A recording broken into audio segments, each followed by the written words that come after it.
बिस्मिल्लाहिर्रहमानिर्रहीम। अस्सलाम वालेकुम वरहमतुल्लाहि वबरकातुहू। निकाह हमारे प्यारे नबी सरवर कायनात हज़रत मोहम्मद सल्लल्लाहु अलैहि वसल्लम की सुन्नत है।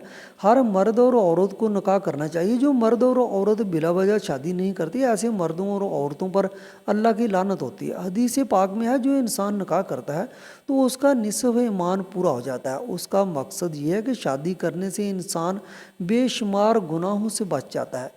इसलिए हर मर्द और औरत को चाहिए कि शादी ज़रूर करें। लेकिन आज के दौर में कुछ ऐसे लोग भी हैं जो निकाह में होते हुए भी अपनी ही बीवी से ज़िना कर रहे होते हैं, क्योंकि वो ये जान नहीं पाते कि उनका निकाह बाकी है या टूट चुका है। कुछ बातें हमारे मज़हब ने हमें ऐसी बताई हैं जिनको लोग तंग नज़री कहते हैं, लेकिन हम आज पूरी ज़िम्मेदारी से आपको अल्लाह की बताई हुई हदूद बताएंगे कि जिनके तजावज़ करने से मियाँ बीवी एक दूसरे पर हराम हो जाते हैं। आज की वीडियो में हम 7 ऐसे अमाल का जिक्र करने वाले हैं कि जिनके करने से मर्द और औरत का निकाह बगैर तलाक के ही टूट जाता है। शरीयत मोहम्मदी सल्लल्लाहु अलैहि वसल्लम में 7 ऐसे काम बताए गए हैं जिनको करने से इंसान का निकाह टूट जाता है और मियाँ बीवी का रिश्ता ख़त्म हो जाता है। मियाँ बीवी एक दूसरे पर हराम हो जाते हैं, या ऐसी गलतियां हैं कि मियाँ या बीवी इन गलतियों में से चाहे दानिस्ता तौर पर मुलव्वस हो या गैर दानिस्ता तौर पर, हर सूरत में मियाँ बीवी का निकाह टूट जाता है और बीवी मियाँ के लिए हमेशा के लिए हराम हो जाती है। इसलिए इन गलतियों और हदूद के बारे में जानना हर शादीशुदा जोड़े के लिए लाज़िम है, ताकि वो अपने आप को ऐसी गलतियों और गुनाहों से दूर रख सके। नाजरीन ग्रामी, सबसे पहला तो ये है कि अगर मियाँ या बीवी दोनों या दोनों में से किसी वजह से किसी एक की मौत हो जाती है तो निकाह टूट जाता है। अगर मर्द मर जाता है तो बीवी दूसरी शादी कर सकती है। इस सूरत में निकाह तलाक दिए बगैर ही ख़त्म हो जाता है। नंबर 2, अगर शोहर या बीवी दोनों में से एक भी दायरा इस्लाम से बाहर हो जाए तो निकाह टूट जाता है। अगर दोनों में से मियाँ हो या बीवी इस्लाम को छोड़कर दूसरा मजहब अपना लेते हैं तो मियाँ और बीवी का निकाह टूट जाता है। ऐसी सूरत में तलाक लेने की ज़रूरत नहीं पड़ती, क्योंकि निकाह मजहब तब्दील करने से ही टूट जाता है। अगर किसी के साथ ये सूरत हाल पेश आए तो उसका निकाह टूट जाता है। अगर दोनों में से कोई एक इस्लाम छोड़ दे तो फिर भी मियाँ और बीवी इकट्ठे रहते हैं तो वो हराम तरीके से रह रहे होते हैं। अगर वो आपस में हम बिस्तरी करते हैं तो वो ज़ना के ज़ुमरे में आएगी। नंबर 3, खुला लेने से भी निकाह टूट जाता है। खुला क्या है? हमारे मज़हब में सिर्फ मर्द को ही तलाक देने का हक़ है कि मर्द ही तलाक दे सकता है, लेकिन अगर कोई औरत अपने शोहर के साथ नहीं रहना चाहती तो वो इस सूरत में खुला के लिए अपील करती है और ये मामला फिर अदालतों में हल होता है।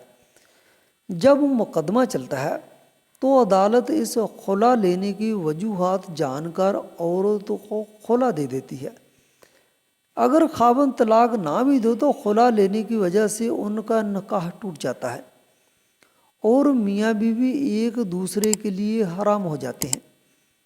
नंबर 4, अगर मियाँ बीवी में से कोई एक लापता हो जाए, काफ़ी तलाश के बावजूद भी लापता होने वाले का पता ना चले, तो इस सूरत में भी मियाँ बीवी का निकाह टूट जाता है।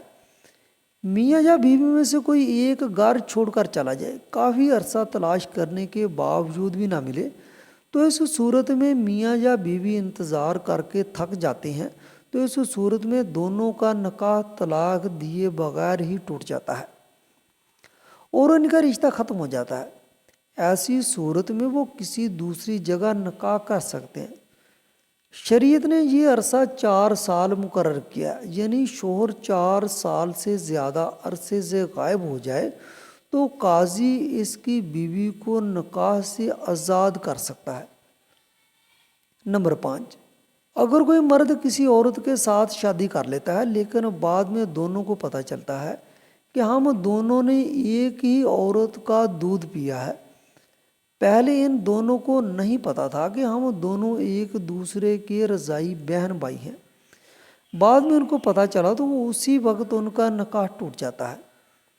ہمارے دین اسلام میں جس طرح سگے بہن بھائیوں کا نکاح جائز نہیں، اسی طرح رضاعی بہن بھائیوں کا نکاح کرنا جائز نہیں۔ ایسی صورتحال میں ان دونوں کا نکاح طلاق دیے بغیر ہی ٹوٹ جاتا ہے، یہ دونوں ایک دوسرے پر حرام ہو جاتے ہیں۔ نمبر 6، ایسا شوہر جس نے اپنی بیوی سے 4 ماہ ہم بستری نہ کرنے کی قسم کھا لی اور اس قسم کے بعد باقی 4 مہینے ہم بستری نہ کرے تو نکاح ٹوٹ جاتا ہے۔ یہ یاد رہے کہ شوہر قسم کھائے بنا ہم بستری نہ کرے تو پھر طلاق نہ ہوگی۔ نمبر 7، اگر لڑکے کی عمر 7 سال یا اس سے زیادہ ہو جائے تو اس کی ماں کو چاہیے کہ اسے ساتھ نہ سلائے۔ اگر بیٹی کی عمر 9 سال یا اس سے زیادہ ہو جائے تو اس لڑکی کو باپ کے ساتھ نہیں سونا چاہیے۔ اگر اس عمر میں بیٹی اپنے باپ کے ساتھ سو جاتی ہے اور اگر خدا نخواستہ باپ یا بیٹی کے ذہن میں برا خیال آ جائے تو باپ کا نکاح ٹوٹ جاتا ہے۔ اس لیے شریعت میں ہے کہ بیٹی 9 سال کی عمر سے زیادہ ہو جائے تو اس کو ماں باپ پیار کرنا بھی چاہیں تو باپ صرف اپنی بیٹی کے سر پر ہاتھ پھیر سکتا ہے۔ اگر باپ اپنی بیٹی کا بوسہ لینا بھی چاہے تو صرف سر سے بوسہ لے۔ جب بیٹی 9 سال کی ہو جائے تو باپ کو بیٹی کے جسم سے اپنا جسم دور رکھنا چاہیے۔ اگر باپ اپنی بیٹی کو پیار کرتا ہے اور اگر باپ یا بیٹی کی شہوت جاگ جائے تو باپ کے لیے بیٹی کی ماں حرام ہو جاتی ہے اور ان کا نکاح ٹوٹ جاتا ہے۔ ماں اور بیٹے کے لیے بھی یہی حکم ہے۔ تو ناظرین، یہ ہیں وہ 7 صورتیں جن میں میاں بیوی کا نکاح باقی نہیں رہتا۔ اللہ تعالیٰ تمام شادی شدہ افراد کی زندگیوں کو خوشیوں سے بھر دے۔ ناظرین، اگر آپ کو ہماری ویڈیو اچھی لگی تو اسے لائک کریں، مزید ایسی اسلامی ویڈیو کے لیے ہمارے چینل کو لازمی سبسکرائب کریں۔